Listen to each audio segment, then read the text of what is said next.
Hello மக்களே வணக்கம். இன்றைக்கி நம்ம இந்த வீடியோவில் எதை பற்றி பார்க்க போகிறோம்னு பார்த்தீங்கன்னா, புதுசாக வந்துங்கிற வேலைவாய்ப்பு செய்தியை பற்றி பார்க்கலாங்க.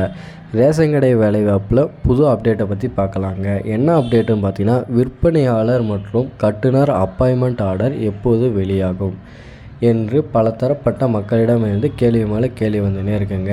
எப்போன்னு பார்த்தீங்கன்னா, இப்போ வெளியாகுமா, இல்லை நாளை வெளியாகுமா, இல்லை சில மணி நேரம் கழித்து வெளியாகுமா என்று பல தரப்பட்ட மக்களிடமிருந்து பல கேள்விகள் வந்து கொண்டே இருக்குதுங்க.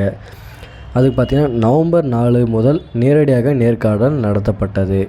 சான்றிதழ் சரிபார்ப்பு பணிகள் நடத்தப்பட்டன. நவம்பர் 4லேருந்து பார்த்திங்கன்னா எல்லா தரப்பட்ட மக்களையும் டெய்லியும் பார்த்திங்கன்னா சான்றிதழ் சரிபார்ப்பு நடத்தப்பட்டுனே இருந்துச்சு.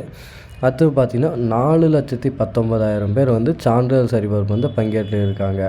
அதில் பார்த்திங்கன்னா முதல் கட்டமாக சென்னை, கோவை, சேலம் உள்ளிட்ட மாவட்டங்களுக்கு முதல் கட்டமாக பணி சேர வாய்ப்பு இருக்குங்க மக்களுக்கு. இந்த மாவட்டங்கள் மட்டும் புதிய உத்தரவுகள் வெளியிட வாய்ப்பு இருக்குது. அடுத்து பார்த்திங்கன்னா 38 மாவட்ட வாரியாக தனித்தனியாக வெளியிட புதிய உத்தரவுகள் ஆணையம் பிறப்பிச்சிருக்காங்க. 38 மாவட்டத்துக்கு தனித்தனியாக தாங்க வரும் நோட்டிஃபிகேஷனு, பார்த்துக்காங்க. அது கூட்டுறவுத்துறைகள் மூலமாக ரேஷன் கடை தேர்வு மூடிகள் வெளியாகும் என்று புதிய ஆணையம் பிறப்பிச்சிருக்காங்க. அப்படி இல்லைன்னா ரேஷன் கடையை பார்த்திங்கன்னா எஸ்எம்எஸ் மூலமாகவும் முடிவுகள் வெளியாகும். நீங்கள் உங்கள் கையில் ஃபோன் வச்சுக்காங்க, எப்போ வேணாலும் ரிசல்ட் நம்ம ஃபோனில் எஸ்எம்எஸ்ஸாக வருங்க. ஓகேங்களா. 6,503 இடங்களுக்கு 4.5 லட்சம் பேர் போட்டிங்க. அதில் 9,000 பேர் பேக்கப்பில் இருக்காங்க. 200 பேர் மெரிட் லிஸ்ட்லேயே தயார் லிஸ்ட்டில் இருக்காங்க. ஓகேங்களா.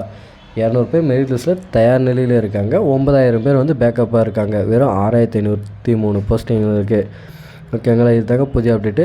ஓகேங்க. நமது வீடியோ பிடித்தாலும் நம்ம சேனலை மறக்காமல் சப்ஸ்கிரைப் பண்ணி பெல் பட்டனை தட்டிக்கோங்க. இதே போன்ற புதிய அப்டேட்கள் கொண்டே இருக்கும். நன்றி, வணக்கம்.